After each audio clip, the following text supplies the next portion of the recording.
So hi guys, welcome back sa ating YouTube channel.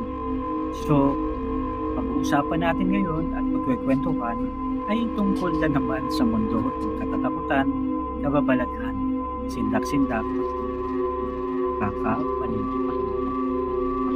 Isa sa mga paboritong kwento na pinag-uusapan at pinagkikwentuhan ng mga kababayan nating mga Pilipino ay ang walang kamatayang Balete Trial. Ibig sabihin, itong mga katropa ay matatagpuan sa Quezon City sa New Manila. Isa ito sa mga bagay na kapag sinabi mong White Lady, yan kaagad yung patutunguhan ng kwento o dyan talaga yung tinitake ng reference yung mga kwento. Maraming mga kwento at haka-haka tungkol sa pagsisimula ng kwento tungkol sa Balete Tribe. Ibig sabihin lang neto, etong Balete Tribe kasi, ito yung area kung saan ipinangalan ito sa lugar kung saan na napakaraming puno ng mga balite. Yung ibig sabihin, ang lugar na to mga katropa, mga katrending, is madilim na lugar. And alam naman natin yung puno ng balite, yung maraming baging. Makita mo pa lang, nakakatakot na at kikilabutan ka lang. Isa sa mga urban legend tungkol dito mga katropa is yung pagsakay ng mga white lady sa mga taxi. Yan talaga yung isa sa mga very popular na mga kwento. Yung mga driver na uuwi sa madaling araw, magbabiyahe ng madaling araw, ibigla silang makakasalubong ng babaeng nakaputi sa ilalim ng puno ng balete at doon bigyan kupara and pagsakay konting takbo lang nila, paglingon nila sa salamin, paglingon sa salamin, biglang nawawala yung mga taong sakay nila. And doon nagsimula yung kwento tungkol sa Balete. Ang sabi naman nila, itong Balete Drive, babae sa Balete Drive, ay kwento tungkol sa isang estudyante sa UP na sexually assaulted and pinatay ng taxi driver at tinago yung kanyang bangkay sa ilalim ng puno ng balete. At doon nagsisimula yung pagmumunta mga katropa.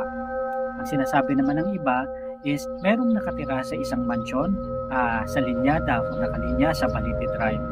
And ito ay inabuso at pinatay ng kanyang sariling pamilya. Na kung saan ang espiritu ng babaeng ito ay naghahanap ng hustisya. And kaya yung mga driver na napapadaan sa lugar na yon ay talaga namang laging nagpaparamdam o nakakaranas ng pagpaparamdam. Ang sabi naman ng iba, fabricated lang mga katropa, katrending yung kwento na to.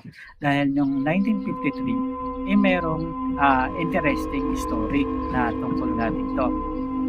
Ibig sabihin, may mga article daw sa magazine yung 1952 na kung saan ito ay umusbong at talagang pinag-usapan yung 1953 na merong mga nagda-drive na tao, ayan, merong nagda-drive na babae na kung saan kasama yung Lenny Garchitorena, kung saan ito ay na-aksidente and nagkaroon ng fatal injuries.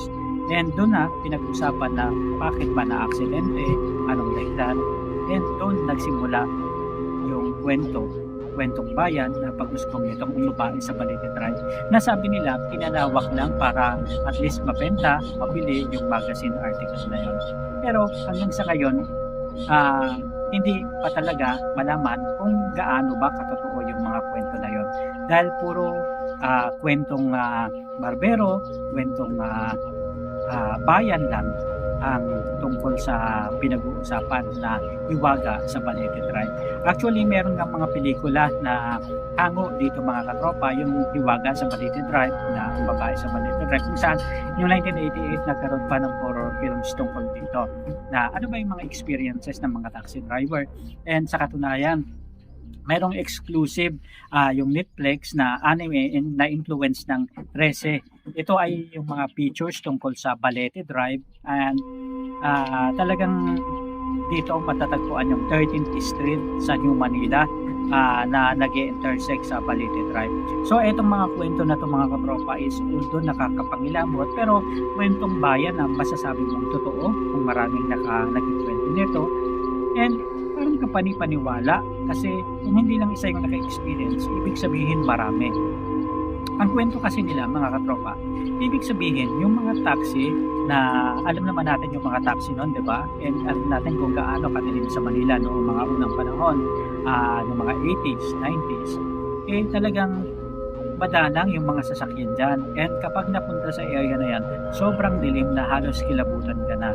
And maraming mga pumapara dyan. And sa pagpara, biglang may sasakay na babaeng nakaputi. Ang tawag nga nila sa babaeng nakaputi na damit is kaperosa. Ibig sabihin nito, ang babaeng nakasuot ng mahabang puting damit, may mahabang buhok at madalas tumatakip sa kanyang muka ay isang version lamang na kung saan ang puno ay parang nagkakaroon ng mga dugo.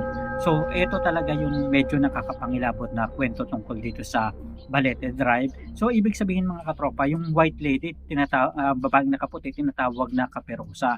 And yung mga sighting neto, sabihin na natin, hindi lang taxi driver, maging motorista sa gitna ng gabi. Nabase na rin sa kwento, bigla na lang sumusulpot sa backseat ng sasakyan at makikita sa rearview mirror mga katropa. Ayan, kinikilabot na ako. Payo nga ng matatanda mga katropa is upang maiwasan ang pagpapakita, pinapayuhan ng mga driver na huwag tumingin sa mga rearview mirror at siguraduhin puno ang upuan sa likod kapag dumadaan sa Balete Drive sa madaling araw. Yung iba nga sinasabi pa nila, umiwas na kayo sa dumaan dyan sa Balete Drive kasi nakakatakot dyan. Yung iba naman nagiging sanay ng aksidente.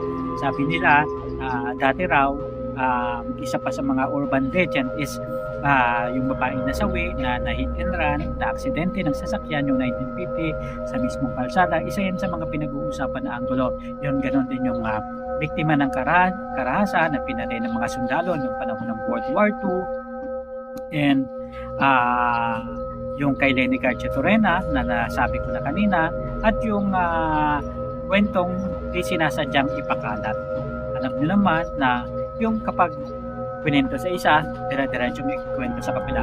Pero etong white lady o babae sa Balete Drive o kaperosa ay talaga namang isang kwento na talagang hindi mawala-wala at talagang hanggang sa kasalukuyan ay namamayagpag pa at buong-buo pa rin ang kwento tungkol sa white lady ng Balete Drive sa Quezon City. Kaya mga katropa, kung kayo ay merong kakaibang kwento, nakakapangilabot, nakakatakot, ipadala sa atin para at least maikwento natin sa ating mga katrending Philippines. Samahan nyo ako gabi-gabi sa Siddak, kwentuhang nagtutulogim, kwentuhang nakakatakot, nakakapangilabot, kwentong kababalaghan. Hindi lang po sa Trending Philippines.